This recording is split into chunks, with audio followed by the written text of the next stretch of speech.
OU police స్టేషన్లో ఒకే కుటుంబానికి చెందినటువంటి నలుగురు ఆత్మహత్య చేసుకొని మరణించినటువంటి ఘటన చోటు చేసుకుంది. ఆత్మహత్య గల కారణాలు ఏంటి?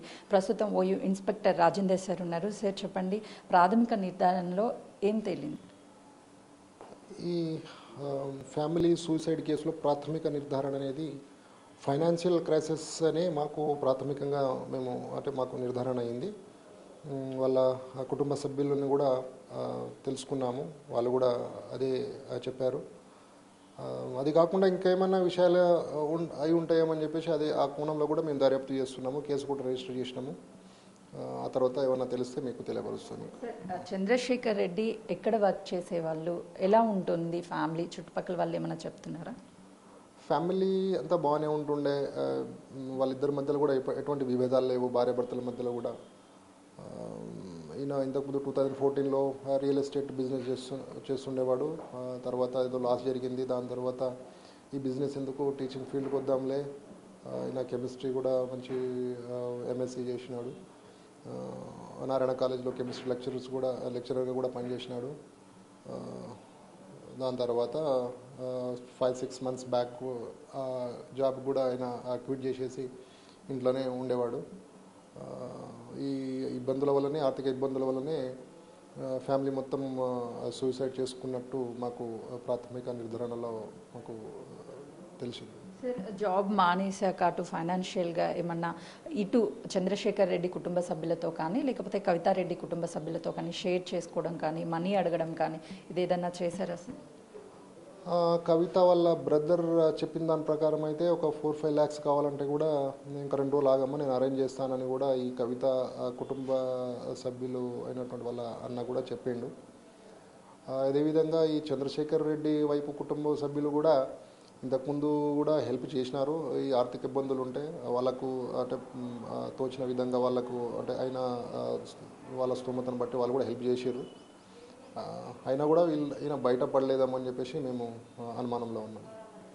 సూసైడ్ లెటర్ని కూడా మీరు స్వాధీనం చేసుకున్నారు. సూసైడ్ లెటర్లో ప్రధానంగా ఏ అంశాలను వాళ్ళు రాశారు? ఆర్థిక ఇబ్బందులు మాత్రమే దాంట్లో వాళ్ళు రాయడం జరిగింది. వేరే ఇబ్బందులు కూడా ఏం ఉంటే రాస్తుండేవాళ్ళు కదా, ఏం లేనట్టయితే కనపడుతున్నాయి. ఫిర్బీ మేమైతే అదే అంటే వేరే కోణంలో కూడా దర్యాప్తు చేస్తున్నాం, ఇంకా ఏమైనా వేరే ఇతర కారణాలు ఉన్నాయని. వాళ్ళు చనిపోవడంతో పాటు వాళ్ళ పిల్లల్ని ఎంతో గారాబంగా పెంచుకున్నటువంటి పిల్లల్ని కూడా చంపేశారు. వాళ్ళ పిల్లల గురించి ఏమన్నా ప్రస్తావించారా లెటర్? పిల్లల గురించి ఎక్కువ ప్రస్తావన జరగలేదు. అంటే ఒక ఎక్స్ట్రీమ్ స్టెప్ తీసుకుంటున్నాము, మిమ్మల్ని క్షమించండి అన్న మాట మాత్రం రాశారు. ఎక్స్ట్రీమ్ స్టెప్ అంటే వాళ్ళు చేసుకోవడంతో పాటు పిల్లల్ని కూడా చంపేస్తున్నాం కదా, మిమ్మల్ని క్షమించండి అన్నట్లా మెన్షన్ చేశారు.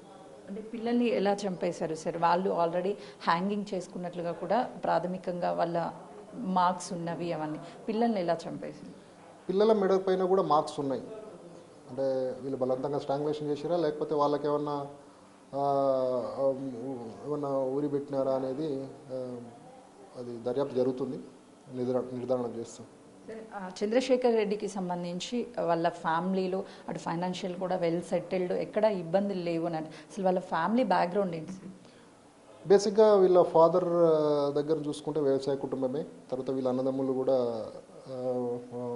ఒక తమ్ముడు, ఒక అన్ననేమో స్కూల్ రన్ చేస్తాడు, ఇంకో అన్న అసిస్టెంట్ ప్రొఫెసర్, ఇంకో అన్న వ్యవసాయము. పర్లేదు, ఎంత ఇబ్బందులు ఉన్నా కూడా వీళ్ళు ఓవర్కమ్ చేసే ఆస్తి అయితే ఉంది. ఇక సొసైటీలో ఇంత అప్పు చేసిన అనే అనుమానంతో మరి దేనితోటో అయితే కొంచెం కమిట్ చేసుకోవడం జరిగిందన్నట్టు మాకు అనుమానం. ఫైనల్లీ చంద్రశేఖర్ రెడ్డికి ఎవరైనా సరే డబ్బు ఇచ్చినటువంటి వాళ్ళు ప్రెజర్స్ తీసుకురావడం కానీ, వాళ్ళ నుంచి కాల్స్ రావడం కానీ, బెదిరింపులు రావడం కానీ ఇలాంటివి ఏమన్నా జరగడం వల్లే హ్యాంగ్ చేసుకొని కుటుంబ సభ్యుల్ని కూడా చంపేసి చనిపోయినట్లు ఏమన్నా భావిస్తున్నారు?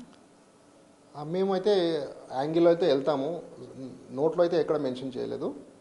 ఫిర్బీ పర్టికులర్ పర్సన్ నుంచి నాకు ఇబ్బంది ఉంది, నాకు కాల్స్ వస్తున్నాయి, ఇబ్బంది పడుతున్నాడు అనే విషయాన్ని ఎక్కడ కూడా మాకు తెలియపరచలేదు, మా నోటీస్కి అయితే రాలేదు.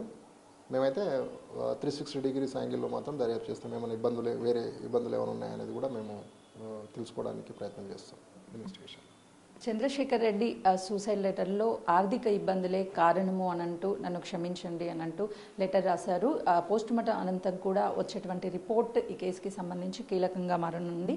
ఒకవేళ ఎవరైనా ఫైనాన్షియల్గా డబ్బులు ఇచ్చినటువంటి వాళ్ళు తన మీద ప్రెజర్ తీసుకొచ్చే ఖచ్చితంగా ఆ కోణంలో కూడా కేసుని దర్యాప్తు చేస్తామని ఓయూ ఇన్స్పెక్టర్ రాజేందర్ సార్ చెప్తున్నారు. కెమెరామెన్ వంశీతో సుజాత, ఓయూ పోలీస్ స్టేషన్.